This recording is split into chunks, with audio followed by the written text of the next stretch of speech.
So thanks everyone for coming to tonight's CPRS Hamilton Mentorship event. As you know, I'm Kim Zarzwala. I'm one of the co-chairs of mentorship along with Dan Muse, who is also on the call. And we're going to be your moderators for today's event, which is called Making a Good Impression, Professional Acumen in the Workplace. So before we get started, I just wanted to acknowledge our sponsor, which is Locomotion PR. They were very generous with us and gave us, a bit of a bump this year. So we are able to put on great programming as a result. So thank you so much, Locomotion and Mark Gregory, for your sponsorship. And before we actually jump into the panel, two more things. So first is a save the date. We have a few great events coming up. One is our monthly virtual office hours. The next one takes place on Monday, March 22nd. That's from 7:30 to 8:30 p.m. And I'm going to send out an email with some topics that we may discuss or we can vote on discussing if you're interested in joining. It's also a good opportunity for mentees and mentors to have more of an informal discussion and just to get to know participants outside of their classrooms and people who are from different industries or different areas. Our next mentorship event will be on March 29th. This is called Next Generation PR. It's an Ask Me Anything with 4 practitioners who have been in the field for 2 or less years. So this is a great opportunity for mentees and mentors to learn, mentees particularly about the journey from becoming a student to becoming a practitioner, and for mentors to learn about the best ways that they can support new practitioners as they go forward into their careers and how they can help them grow. We also have Elevate PR, which is being put on by our professional development co-chairs. That I believe is March 31st and April 1st. And it's a half-day conference over 2 days from 12 to 5 p.m. So have a look out for that. We'll surely be sending that out in an email soon. And our mentorship wrap-up mixer, which is taking place on Monday, April 26th. Haven't decided a time yet, but that's going to be more of a social thing. I'm looking to bring in something like Kahoots and prizes and so on. So save the date. We're hoping to get as many people out there so that we can make connections and really have our best lessons learned and shared. And finally, we don't have a date or time for this. It typically happens in May. It may happen a bit later, but the CPRS Hamilton Annual General Meeting, or AGM, will be taking place sometime in May or June. So keep a lookout for that. And just before we get started with the panelists, I'd like to do a land acknowledgement to acknowledge the Indigenous roots of our lands.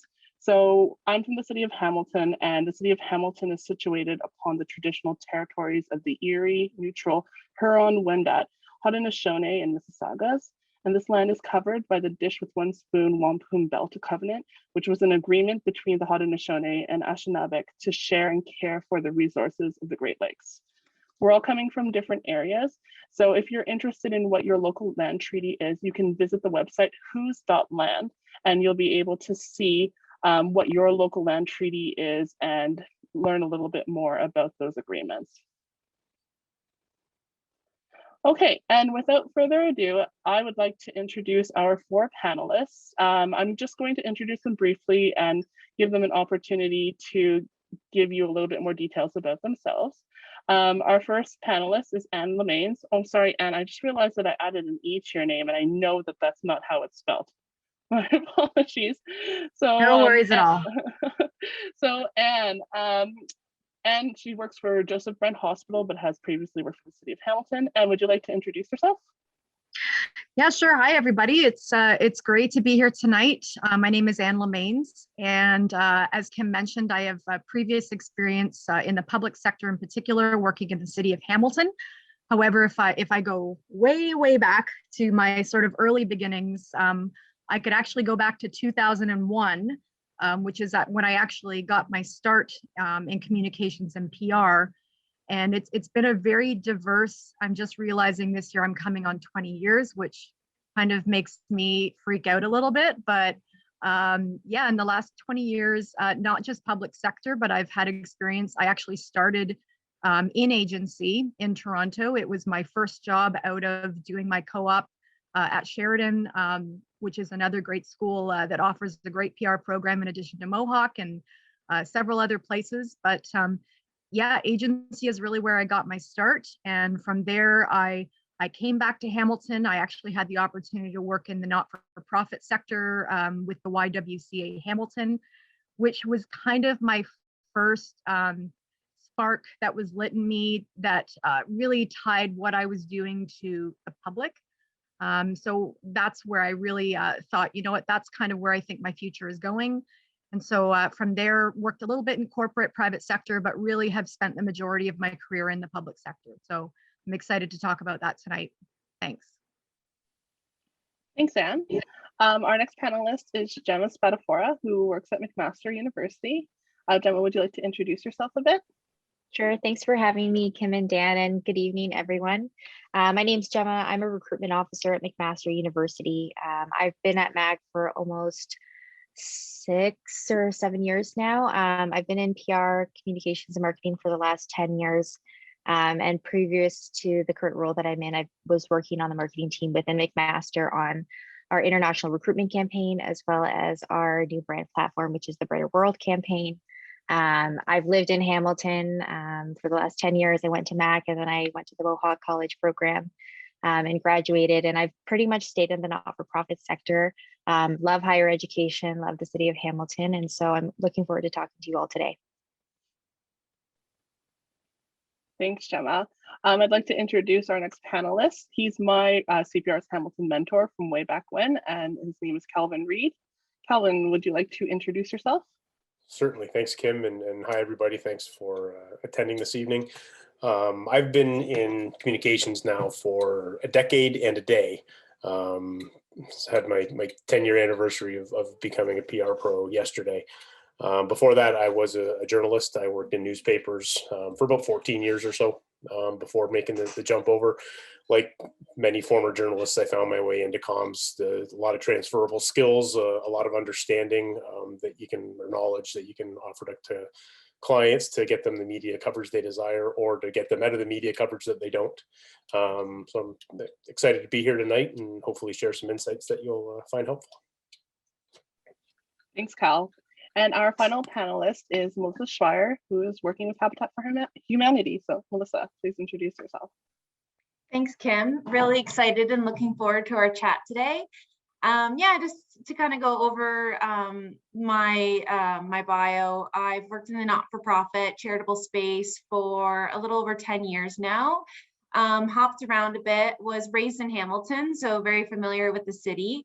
Lived in the East End, but I hopped around quite a bit. So I lived in Switzerland for a little time, went to Toronto, and then worked for Hospital Foundation for a little bit in Kingston. But made my way back to Hamilton about 6 years ago when I started working for Habitat for Humanity Hamilton. Yeah, my career has mostly been in fundraising and marketing, so kind of both worlds, but a lot of comms, a lot of PR, a lot of writing. I'm also a McMaster alumni. I double majored in English and Women's Studies, and I also have a master's degree from U of T. Thank you so much, Melissa. Okay, I'm gonna just stop sharing my screen and we're gonna have more of a conversation now. So I'm going to, I'll ask the first question and Dan and I will trade off as we go. So this is for all of the panelists, and just please, jump in when you have something to contribute. But our first question is, how do you interact with new practitioners in your organizations on a day-to-day basis? And what role do they play in relation to yours?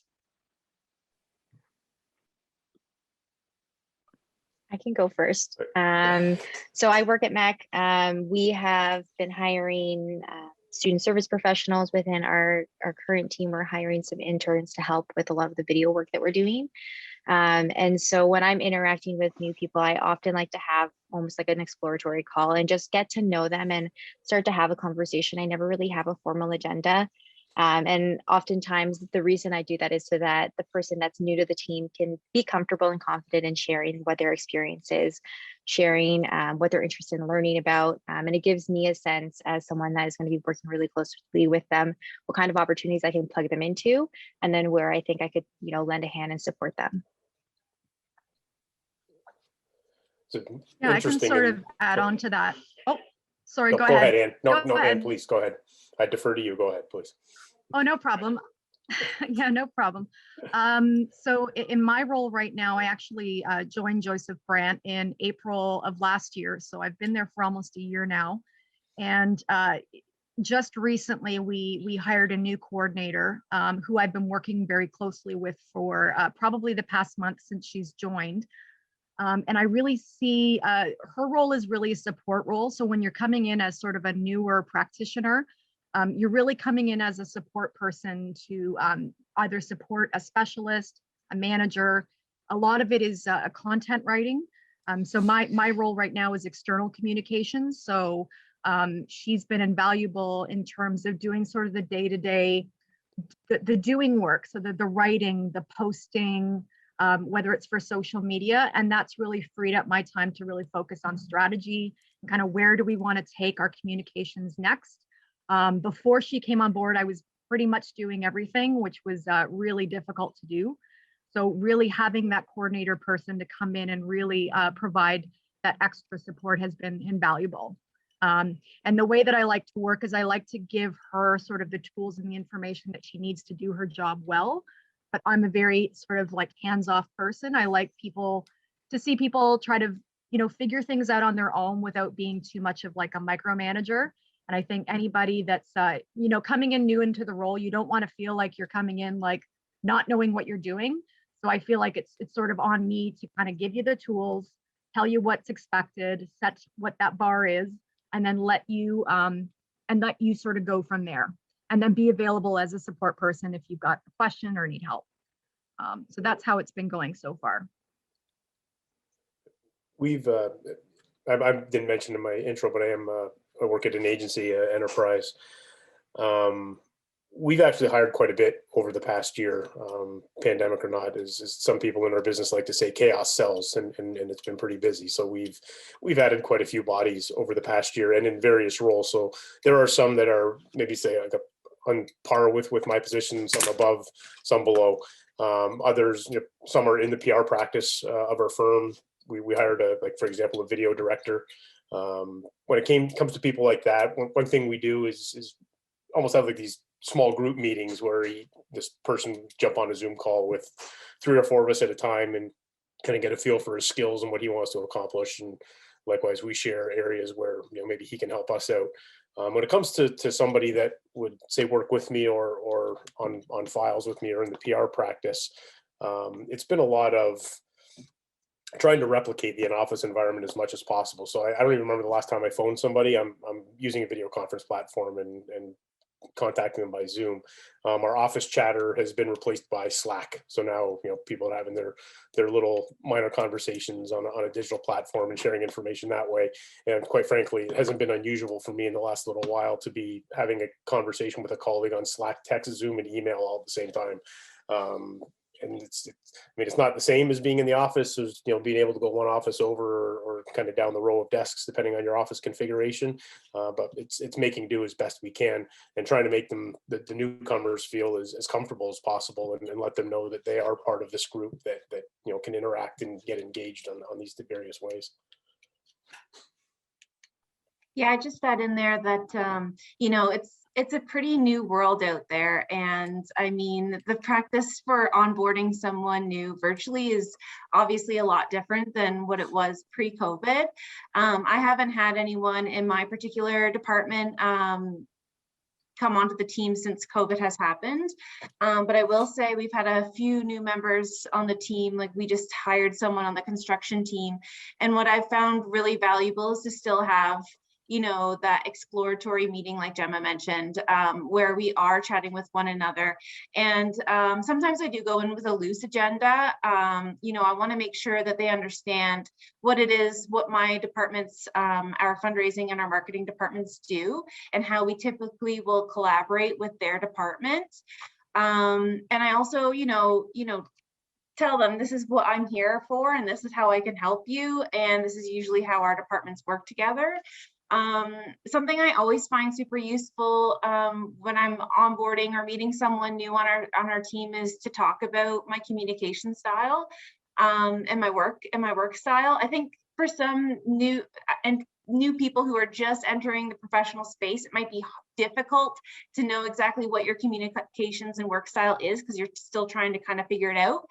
But for me, when I ever have someone join our team, I say, just so you know, if you call me and you ask me to do something, I might forget to do it. So there's a good chance that you're going to get me to complete tasks for you if you email me instead, because I work out of my inbox. So that would be an example of me just kind of, explaining my work style so that we can work well together. It's like, don't take it personally. Email me instead, please. So I think that's something that's always like a really good question to ask, like, what's your work style? Like, what works best for you? Like, how do you communicate? How do you like communicating? I think those are all like really important questions, especially as we move into this virtual space. All right, so go ahead, Dan. So Melissa and Kalvin and Gemma and Ann have already touched on this a little bit, but maybe we'll focus this a bit more. So the shift obviously from in-person work to remote or virtual work, how have expectations for professionalism and professional behavior evolved since the good old days of seeing people live? If you don't mind, I can jump in first here. I guess you can say that in our experience, the dress code has slipped a bit. I don't remember the last time I put a tie on. I used to wear a tie every day. I haven't had a tie on in probably 50 weeks now since we've gotten into this. I'm sure most people are used now to half dressing for platforms like this. So you've got the shirt on, but we still have expectation that you look professional. We don't want you to wear a ratty t-shirt or some band's name or sports logo on your shirt. We want you to look professional if you're going to be in front of clients, whether it's a new business pitch or you're just kind of regular run of the course meeting. Typically, I prefer camera on. I'm saying this again, I got a cluttered background in my basement here, but a clean background that's not distracting. You don't want offensive posters or anything up on your walls.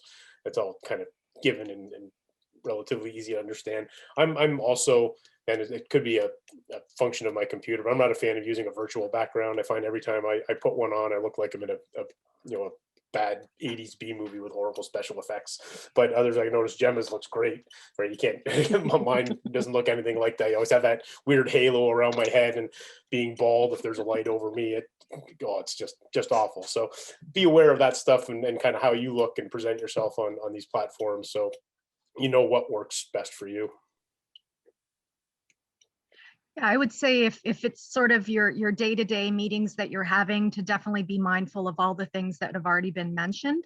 I will say, having worked sort of in the corporate world and different settings, I think one of the good things about what's happening right now, what we're seeing, is that it's really giving you a glimpse into the lives of your fellow coworkers in a new way. You're sort of getting to know, sometimes you'll see like their dog in the background, and it's kind of, or their kids may come into the a meeting accidentally. So I think in some ways it's been a way for a new bonding experience, or getting to know your coworkers in a new way, which has been kind of nice. So yeah, but all of the things that were mentioned before, I can even mention lighting. Like sometimes when I'm in meetings, it's also thinking about the angle of the camera.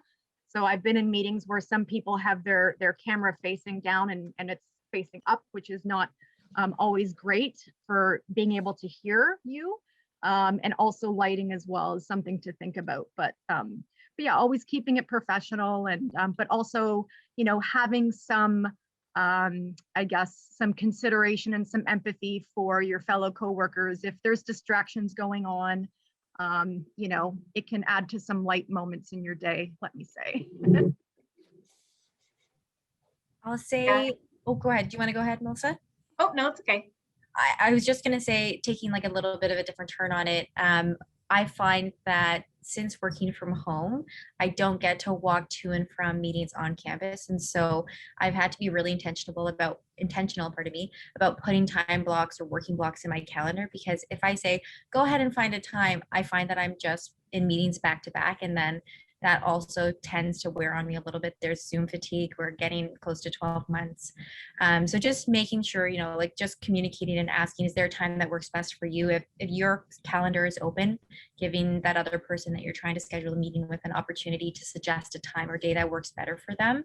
I always really appreciate when people, you know, even give me like 5 minutes between meetings. Like it does make a difference, 5-10 minutes, just stretch, take a break, step away from the computer, and then come back. Yeah, I was just going, everyone's pretty much covered everything. It's very similar in my workspace. I mean, we had a very fairly, you know, relaxed business casual style at work already before COVID. So I don't really think it changed much of the wardrobe. Maybe people have sweats on and I don't know, but apart from that, it's pretty much the same. I would say that sometimes we do have staff in the office, so it's not exclusively work from home for us right now. We do run a retail space, so sometimes our executive director is at the office. Other times, like our construction team's still working, so sometimes our manager of construction is at the office. So it's changed the dynamic a little bit for us, for instance, when we have a staff meeting, because now we're obviously meeting virtually, but some people are still at the office. I would probably just say as a tip, like I'm agreeing with Kalvin, like usually it's like camera on. At the beginning, it was kind of like, why do we have to have the Zoom on all the time? Like I can just call you. Like that's what I was used to when I was home before COVID. But the reality is it's sort of nice to see people's faces and like connect with people, because we're not going into the office every day. And you know, we're hanging out with our cat and the people in our household and not many others. So I found that that's been a really good way to like stay connected with my colleagues. We have like that little chat and like coffee break with each other before our meetings get started.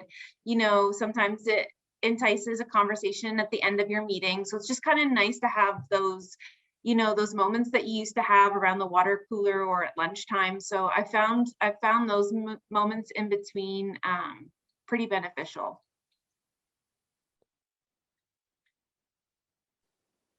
All right, thank you everyone for your insights. Our next question, so thinking about socializing, and this was touched on a little bit, it looks really different nowadays with remote working and physical distancing.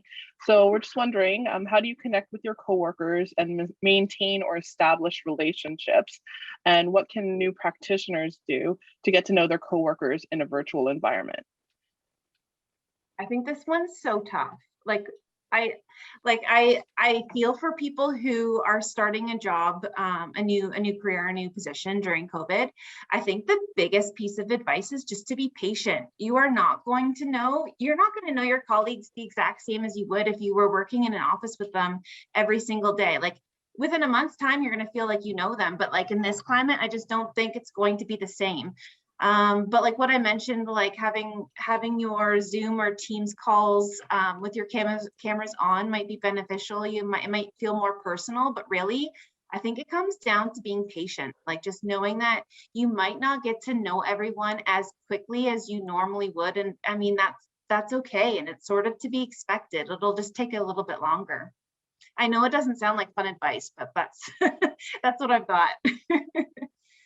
Yeah, no, that makes a lot of sense. I know for me, so when I started at the beginning of the pandemic, it was April, we were all still in the office actually. So it was sort of during the first wave, but because I'm in a hospital, I was required to be on site. I was doing a lot of having to connect with physicians in person, with our staff in person. I was doing a lot of videos at the time, so I couldn't do that remotely. Over time, we gradually pulled back and were required to work more remotely. And I thought, you know, I really missed that in-office banter with my colleagues. Like we were all in a very small space, so we would all come in, and just having that face-to-face time was really great. So what I actually initiated in the last month, and I told my team, we got to do this, is just to do this, what I call a Friday weekend wind down. So wine, W-I-N-E maybe, or W-I-N-D. Choose your beverage of choice, but it's really just at the end of the week on Fridays, after about 5 o'clock or so, we're done for the week. Let's just sign off, jump on a Zoom call, and we talk about anything but work. So it's like, what's going on in our lives, what's happening. And that was sort of a good replacement for that in-office banter. So I think maybe doing something like that, if you're in a new workplace and maybe they don't have, even if it's just a connection with your manager, I think it's so important to have that regular, and I know we'll talk about this later on, but just having that regular FaceTime with your colleagues can really instill confidence in you that you're on the right track in your day-to-day work, but you're also, again, getting to have that socialization that is so critical right now with us being home and we haven't been out as much. I think we're all craving that. So just finding those opportunities is good. This can be a tough one, especially because the workplace culture where you find yourself is hugely influential on this aspect in particular. Our firm, quite frankly, I think has stick handled the pandemic and the working from home rather well and trying to keep us all connected. From a professional perspective, we went from a weekly staff meeting to a daily one at the outset. I mean, we've scaled back since, but for the first 4 or 5 months, we were meeting every day at 9:30 on Zoom, and at least it was a touch base point. We also have what we call a positivity committee, just like a social committee. Right? They put together fun stuff and whatnot. So if you're new in a organization and they have something like that, get involved there. Or if you don't volunteer to be actually on the committee, participate in what they do. And I'm almost feeling a bit hypocritical saying this because there's never in a million years would you catch me volunteering to be on a committee like that. It's just not who I am. But I do, we're doing beer o'clock every week, similar to your wind down. We scaled that back it went to monthly. Now I think we're going back to every 2 weeks. But it was a time when, we just kind of sat down, put the work away, had a beer, shot the breeze, and just, put work behind us because it's been insanely busy. If it is in your character to get involved in those committees, do it. We have 2 young women that joined our PR practice. Both have been with us for less than 6 months, and both of them are on our positivity committee. They wanted to be engaged in the firm, and that was their way of doing it. And they're helping plan events, and it's allowed them to connect with other people beyond the PR practice of enterprise. And I think from a personal and professional perspective, it's been good for them. We've had interns that have jumped onto the positivity committee. They even things like, you might be a PR intern, but maybe you're interested in what the graphic design team is doing or what the social team is doing and how they go about things. So reach out to those people and socialize with them and kind of build that network and those connections. Even though we can't see them face to face, we can still do it like this. And you have to take advantage of those opportunities when you can. Yeah, I would say just building off of what Melissa said in terms of being patient, recognizing that everyone is coming to this from a different perspective with different kinds of experiences. And some days are going to be better than others. And you don't always know what happens outside of the squares that we're situated in right now.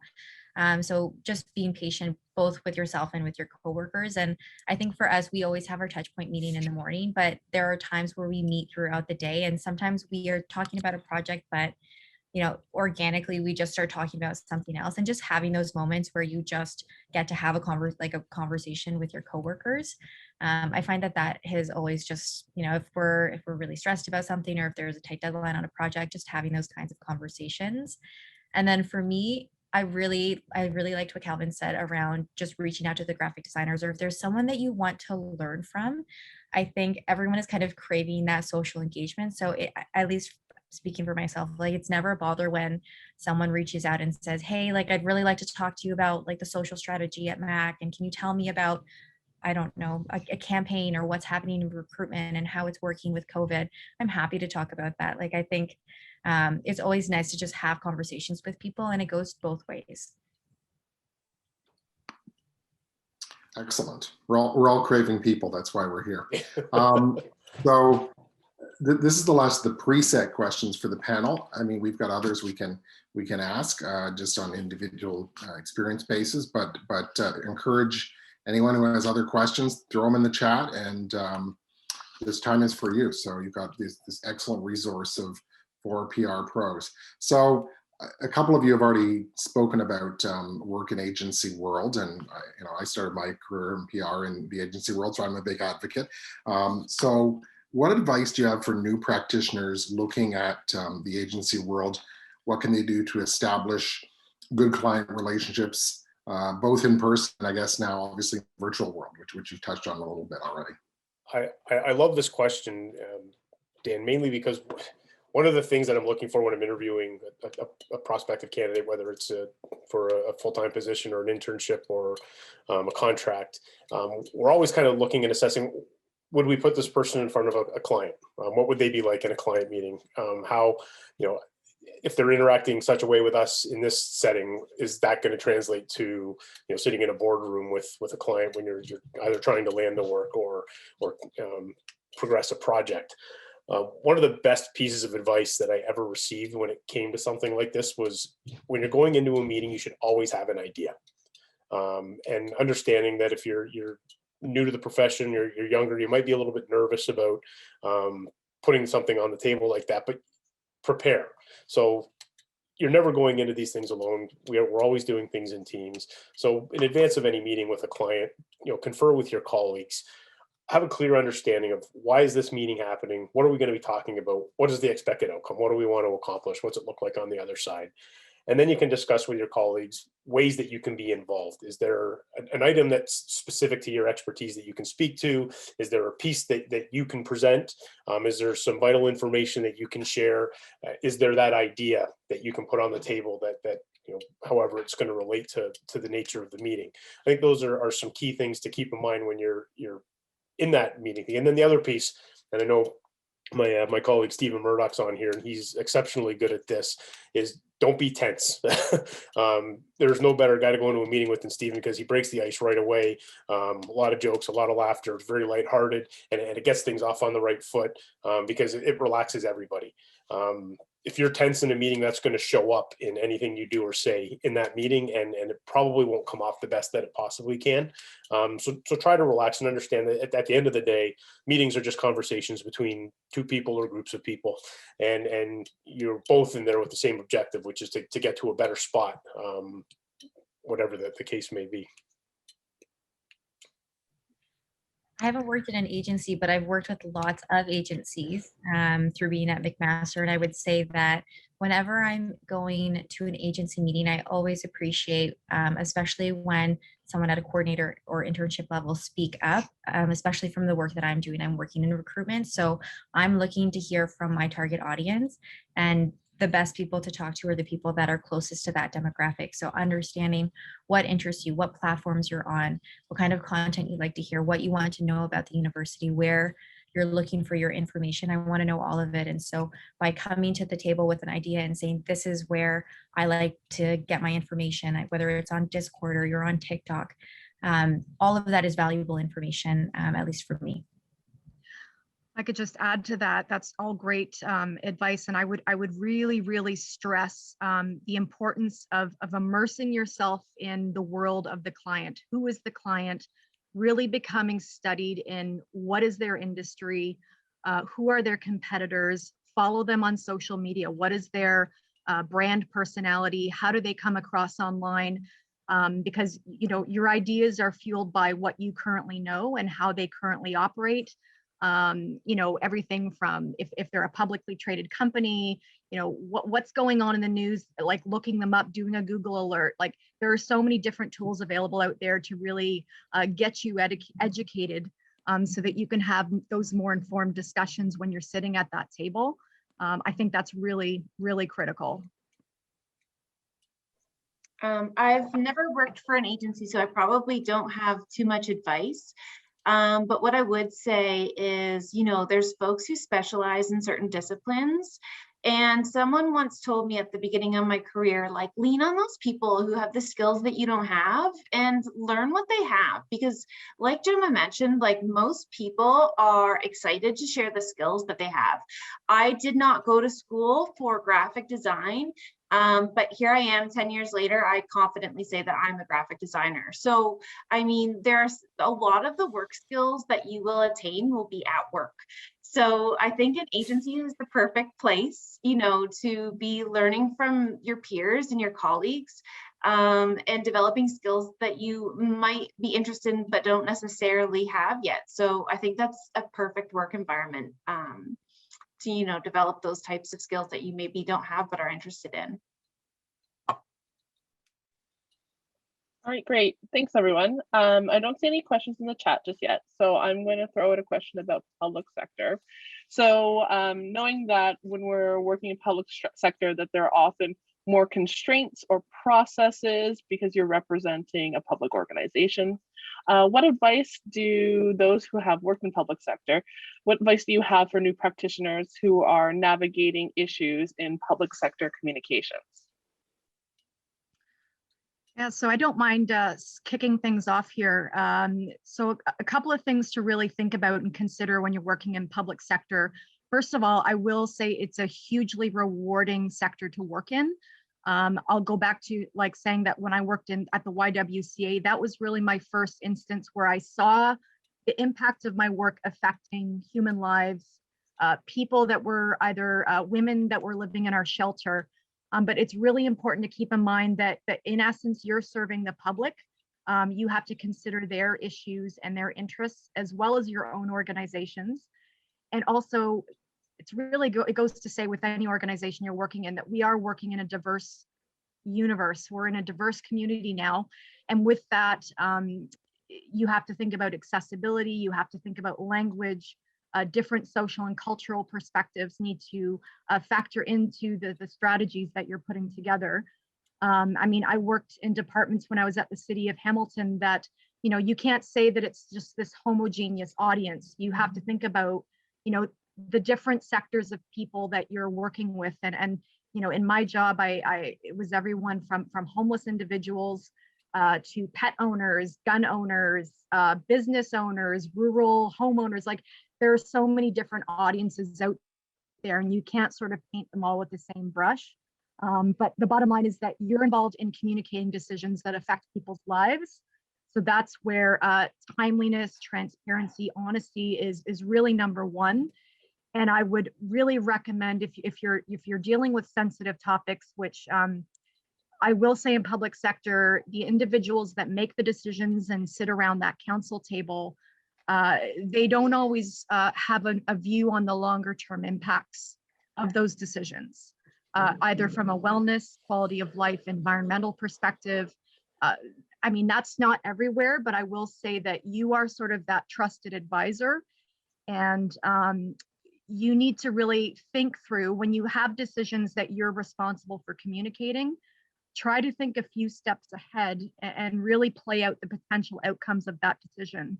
What is the impact on the residents? What is the impact on a particular audience? How is your reputation of your organization going to be impacted? And I will really stress that the CPRS Code of Professional Standards is really a great tool. It's kind of your barometer when you feel uncertain about certain things that you may be asked to do. If there is anything that doesn't feel right, if there's anything that feels off, do have the courage to speak up. I can't stress that enough. I have one of my mentors on here, Mark Gregory, and he used the term about speaking truth to power. You really need to keep that in mind if you ever feel like you're in a compromising position, and think about the impacts of these potential decisions. But I really can't stress that enough. But overall, it is a very rewarding profession in public sector, but there are some many different sensitive issues. Confidentiality is another huge concern where you will be privy to information and you have to be very, very careful about how you handle that information. So that's what I'll say, and I hope that information is helpful. I don't know if anybody else has anything to add. I'm And I think you kind of covered most of the bases. The only thing that I would add is that you're using your discretion. And again, if you're not sure, to kind of, I think, trusting your intuition and trusting, your gut. If something doesn't feel right, then making sure that you're kind of doing your due diligence and doing your research.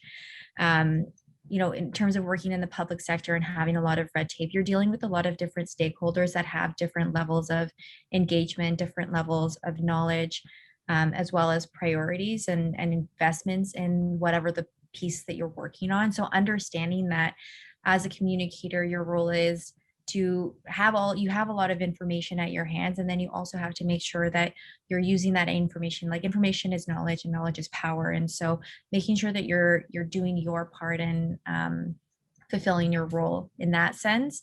And then, one thing that I've learned a lot at the university, there's lots of different stakeholders and everyone works together, but everyone also has their own priorities. And so as a central marketer and communicator, I was working with all the different faculties, and they have their deans and their priorities, their research priorities. They have their faculty that they have the responsibility to ensure that they have those messages being pushed out constantly. So it's a lot of working together and understanding, what people are able to give to it, and seeing as a central communicator, what can I do to help alleviate some of that pressure, because they can't do everything.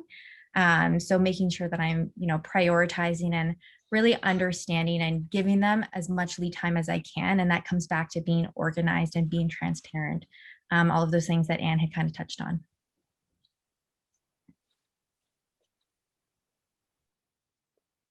Okay, great. So we have a couple of questions in the chat. So I'm going to go to Kate first. Kate, do you want to unmute yourself and ask your question? Yeah, can you hear me okay? Yep. Yeah, okay, perfect. Yes, sorry, everyone had mentioned about the camera, and my camera's not working on my laptop, so I apologize. So this question is for Kalvin. As someone who transitioned from journalism to PR, how did you make that jump in your career path? Good question, and one I hear a lot. Quite frankly, it wasn't. It was smooth, but it wasn't overly easy. I was probably in public relations for a good 2 to 3 years before I had fully transitioned from that journalism mindset to I am now a public relations consultant. But there were a couple of key learnings along the way. And one of the biggest ones that I think helped me transition is that journalism as a profession undervalues the skill of writing. What I mean by that is when you're in journalism, you're surrounded by people that know how to write, right? Everybody in your office can write. That's what you do for a living. And because of that, freelancers get paid peanuts, and journalists, especially if you're just at a mid-city or mid-sized city daily or smaller, the salary's not great. You're not going into this profession to get rich. But when you step out of journalism and you move into other fields, you learn pretty quickly that writing is a pretty special skill, and not a lot of people can do it. And like you will have CEOs of multinational companies that will pay, probably 3 times the rate that a journalism freelancer would get, so that you can write them a media release. Once I kind of came to that realization, it helped that transition and helped me realize that I've got a skill that people need, and that helped greatly. But the rest of the transition really, it came down to having an understanding of how journalists think, and kind of applying that knowledge. And probably the biggest hurdle to that is as a journalist, you almost get brainwashed to think a certain way and to act certain ways. I mean, we're taught interview techniques and questions to ask, and those kind of hard technical aspects are valuable information to pass on to clients when you're prepping them for a media engagement. But there are other things, like, as an example, newspapers, radio stations, TV stations, blogs, whatever the case may be, their whole purpose to exist is to draw an audience. And the journalist, the ego of the journalist is that they're drawing an audience to get informed. But from a business aspect, they're drawing an audience so that they can sell ads. right? None of these are magnanimous enterprises, right? They're in this to make money, and to make money, they need an audience so that they can go to their advertisers and say, we can get this many eyeballs on your ad, pay us this much money so that we'll present your product or service or organization out there. So journalists are trained to think about things in news value or public interests. But at the end of the day, well, all that means is they're looking for interesting stories that people are going to read, listen to, click on, buy. It's all about getting that audience. And that was, quite frankly, a hard realization to come to, because it went against everything I was taught throughout my career. But once I got to that spot, like that was kind of that moment where I had that, okay, I get it now from this side, what they call the dark side. I get it now. And it really helps with your, suggestions to clients, the advice that you offer, having that understanding of what media is looking for. One of the key things that we get across when we do a media training session is that media cover what's interesting, not necessarily what's important. That's a pretty key distinction. And I put that out to my clients as a challenge, and I obviously help them navigate that challenge. But it's, if you have an announcement to make and it's important to your organization or your sector, that's one thing. How do we make that important announcement interesting? Because important's not enough. Because if it's important but it's boring, media is not going to care.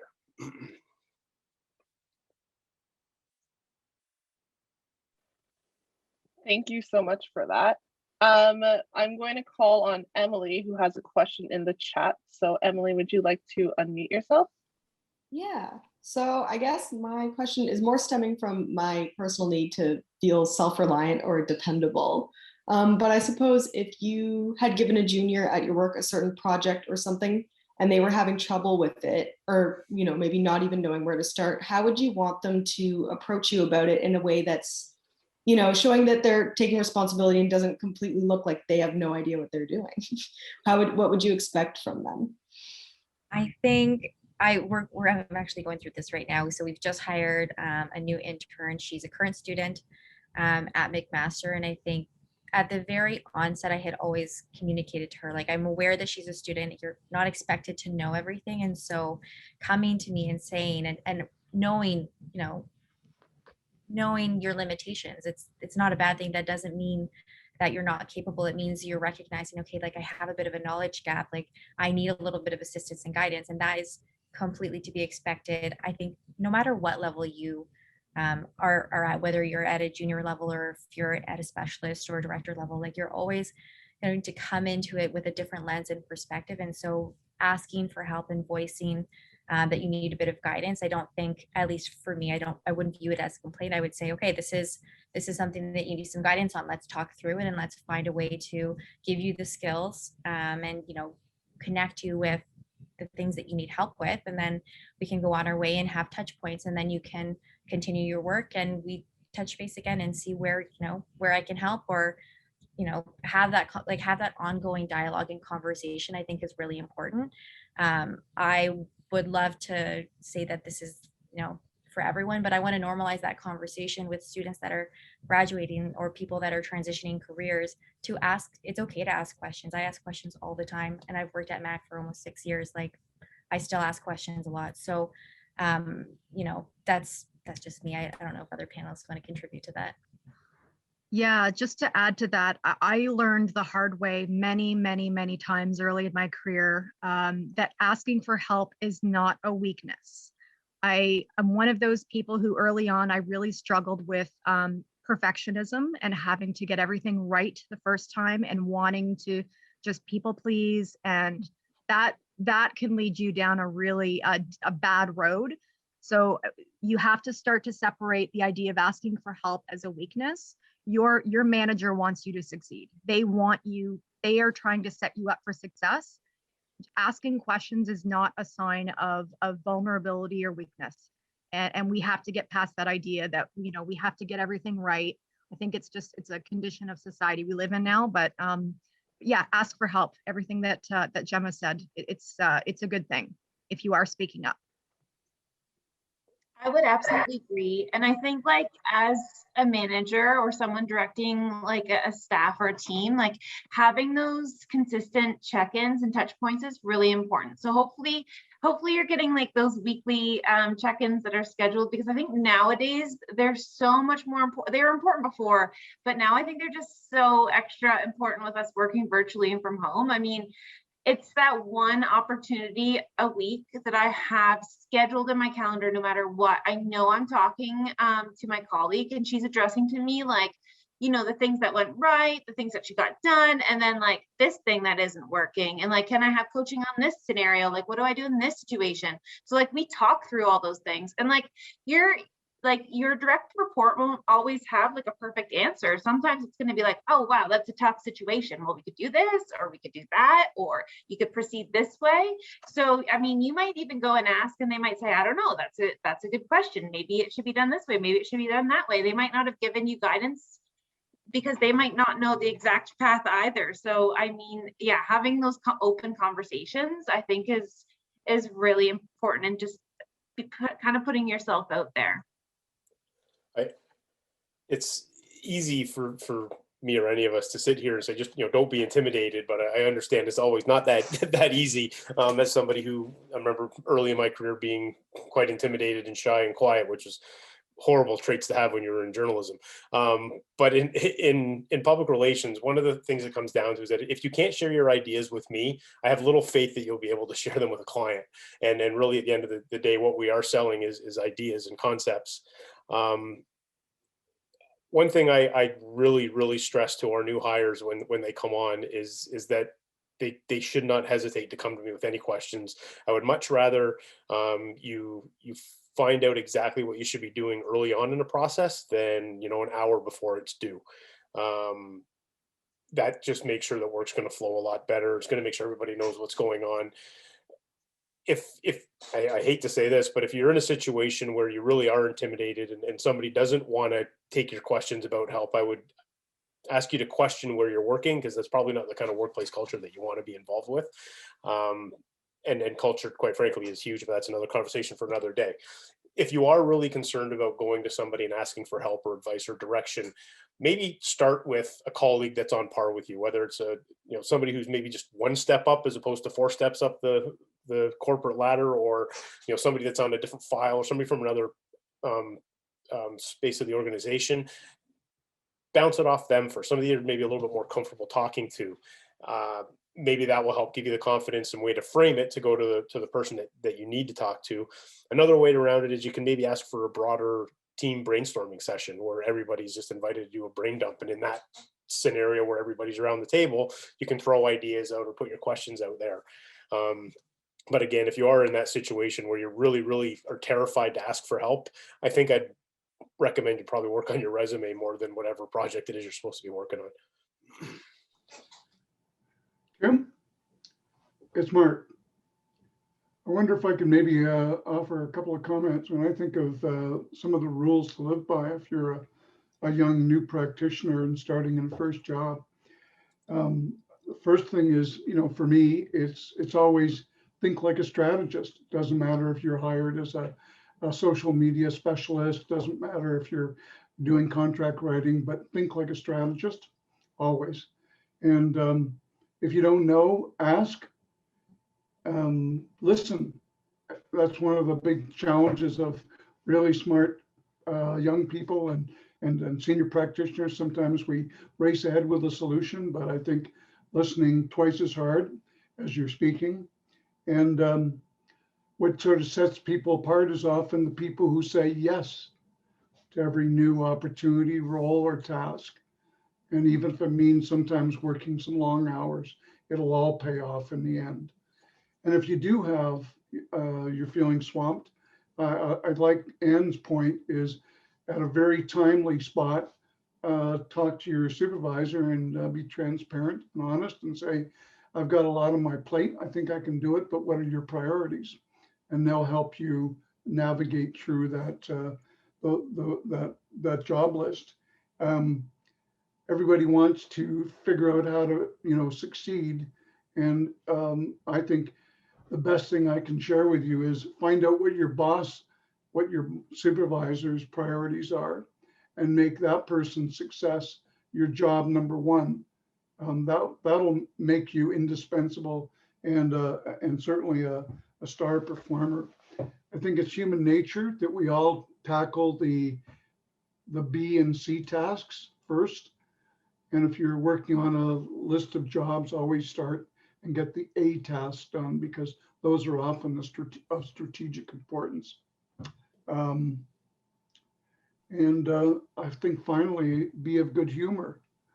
If you've had a bad evening or didn't sleep well or whatever, try and leave any of that attitude behind, and be respectful and of good humor with your colleagues. It's a big challenge being a new practitioner, but for those seasoned pros in the room tonight, we've all been there, and this too will pass.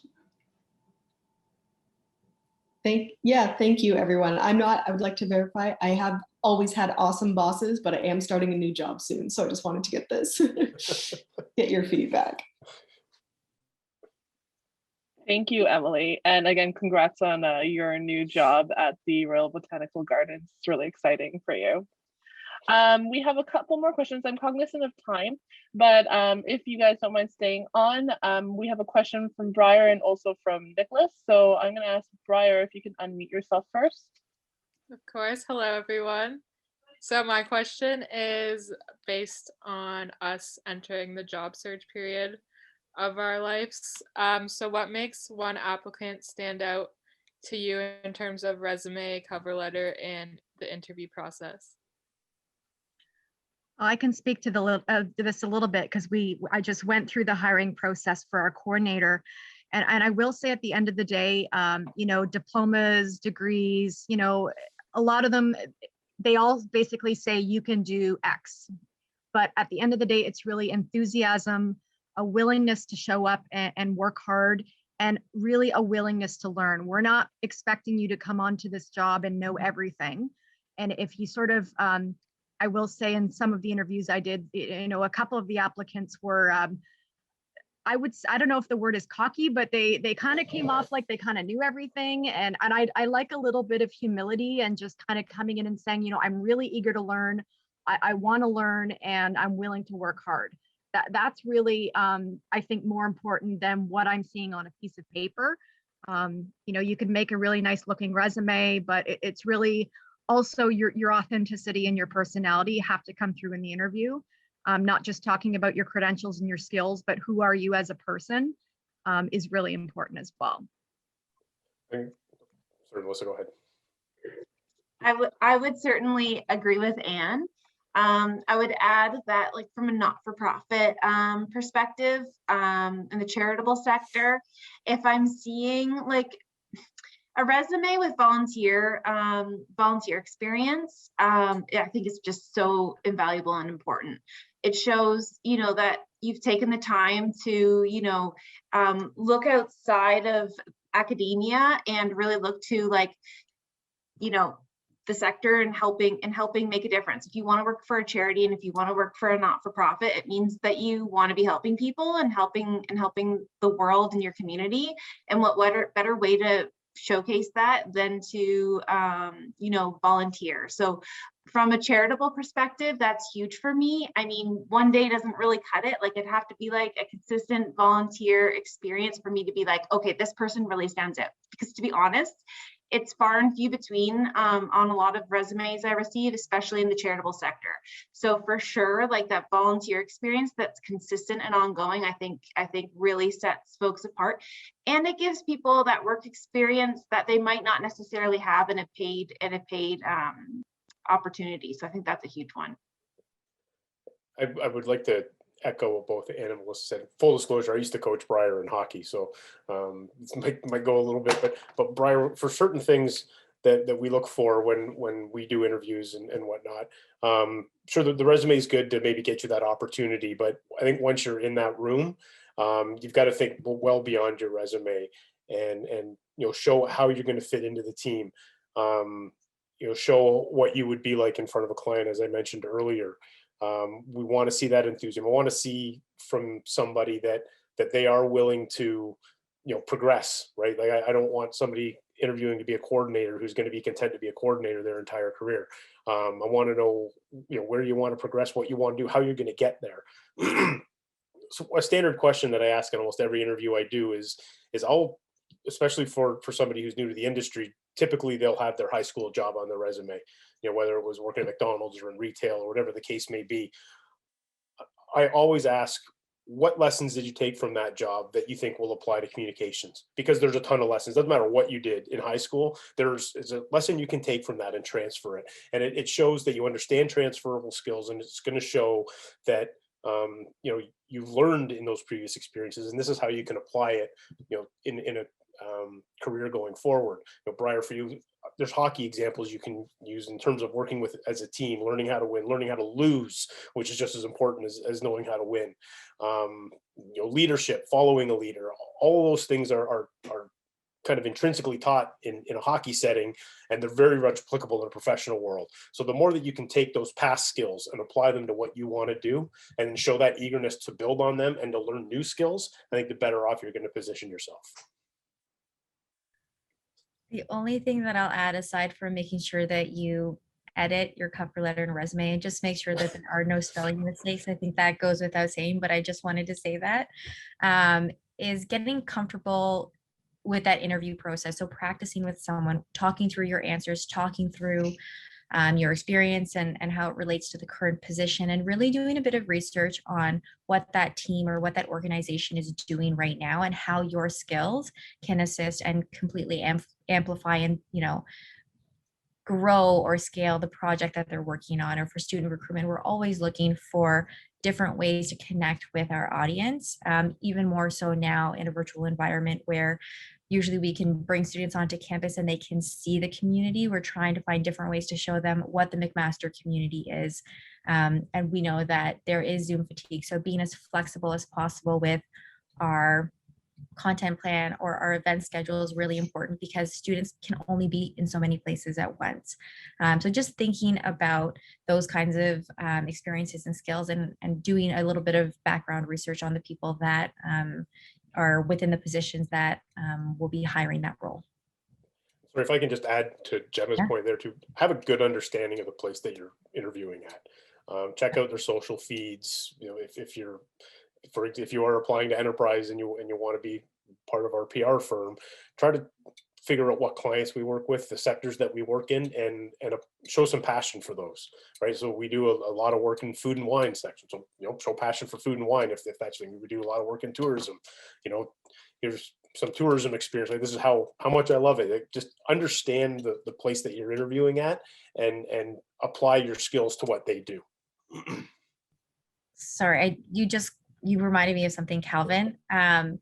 The other thing that I'm always really impressed with, and I know it's hard in a virtual environment, and we're talking about social networking, is, if maybe there's not a position right now that's open in an organization, but just doing some research and seeing what kind of organizations you'd like to work in, and maybe reaching out to people and say, can I have an informational interview with you?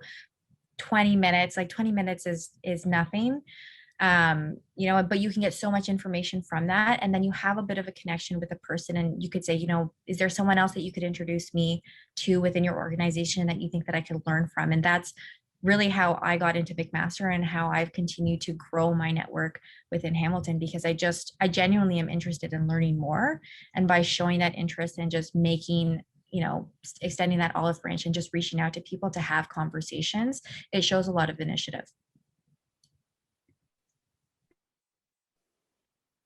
Great. Okay, I know we're over time, but I would love to give Nicholas an opportunity to ask his question. So Nicholas, please feel free to unmute yourself and ask away.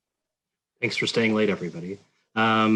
This is more kind of media relations related, but as we're talking about building relationships in a virtual space, what do you recommend for building those initial relationships as new practitioners with media, especially when the importance of that relationship really influences how far you can hit it? Do you have any suggestions? Are there any advantages perhaps in the virtual setting? Nicholas, that is a great question. And another full disclosure, Nicholas is going to be my intern in about 4 weeks, so I'm looking forward to it. it's how to approach this one.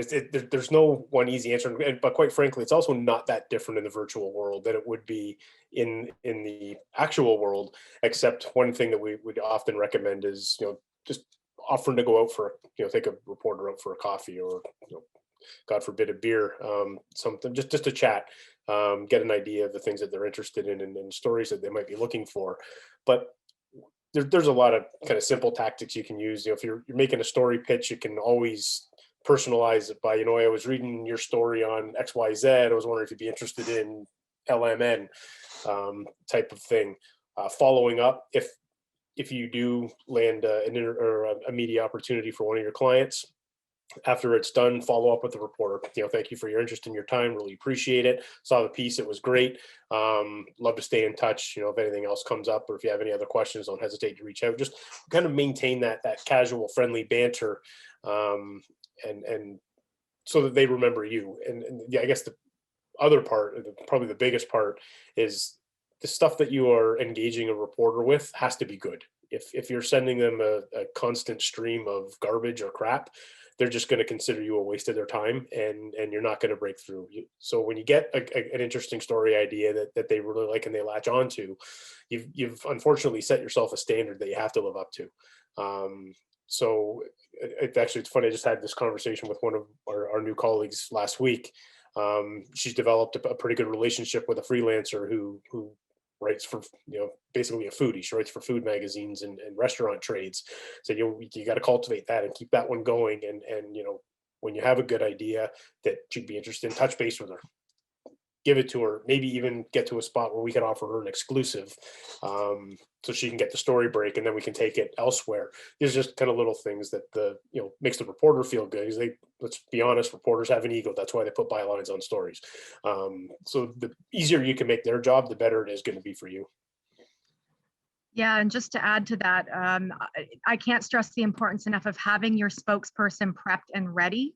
There's nothing worse than like sending out your package, sending out your release, and you're all set to go, and your spokesperson is not ready to go. And there's a lot of training you can do behind the scenes, but having them available at a certain time and ready will really go a long way in building your credibility with that reporter, and not making it look like you're sort of flaking out on them. Because I've seen many occasions where, things were sent out and the spokesperson was unavailable when you said they would be, and it just doesn't look good on the organization or your agency. So that's a tip as well. I would also add to that I don't know if they do it anymore, but the Hamilton Spectator, about once or twice a year, will have like this education kind of afternoon seminar where they teach folks how to pitch to their journalists. And I've been to it a couple of times, and I find it very helpful. I mean, it's kind of your run-of-the-mill stuff, but sometimes you forget some of those basic tricks and tips. So I found that really useful. Like, of course, like not sending an email this long, like make it concise, make it bullet pointed, give them the link. That's about it to your press release. I've also found it very helpful to kind of find that new journalist, because they're trying to make new connections as well. They don't have a great network yet. And they're always looking for a good story, and they aren't usually necessarily the ones getting it first. So I sometimes do that. I've created relationships now from doing that, where it's like, oh, this journalist looks kind of new. And then I say, I'm sending it just to you. You're the only person at the Hamilton, and I'm telling the truth. I'm only sending it to one person. This is the only person I'm sending this to at the Hamilton Spectator. If the story isn't of interest to you, please pass it along to someone who you think might be interested in it. Then it's got this exclusivity where it's like, I'm the only one getting this story. Awesome. And then I'll do the same thing at like CBC, etc. So I find that really works also. You guys have covered everything. Just making sure that you're really concise in your email and having all of the information packaged and ready to go. I think the last thing anyone wants to do is trying to chase someone else down to get more information and to fill in the story. Making sure that you think that through for them, package it that way. And then again, it just goes back to really building and grooming those relationships and keeping those lines of communication open. But I think everything else was pretty much said. All right, so we are over time. So I thank everyone who was able to stay on, really appreciate the engagement, a small but mighty group. Before we go, I'm gonna do a virtual door prize. Typically with CPRS, we give away a bottle of wine at the end of an event. And so this time I'm gonna give you a virtual bottle of whatever you'd like for the participants. So can you see the wheel? This is a wonderful wheel of names. Who is it gonna be today? And it's going to be, it looks like it's Kate. Congratulations, Kate. You are our winner. So my full disclosure, Kate is my mentee. So Kate, I know that you're training. So if you don't want a bottle of wine, let me know what you want, a something of something, and I will get that for you and send it off. So I'm so glad that everyone was able to come today. Thank you so much to our 4 panelists for your expertise, for your candor, for your just everything. It was great to hear from you and to hear your advice. And thank you to my co-chair Dan, who is also here and who helped with planning and making all of the questions. And again, one more thank you to Locomotion PR and Mark Gregory for their generous support. If you want to get in touch with the panelists and if they're okay with it, I'd be happy to share their emails, or you can connect with them on LinkedIn. And yeah, that was a great session. So thank you very much, everyone, for coming today. And I hope to see you all soon. Great. Thanks, everyone. Thanks Have so a good night. much.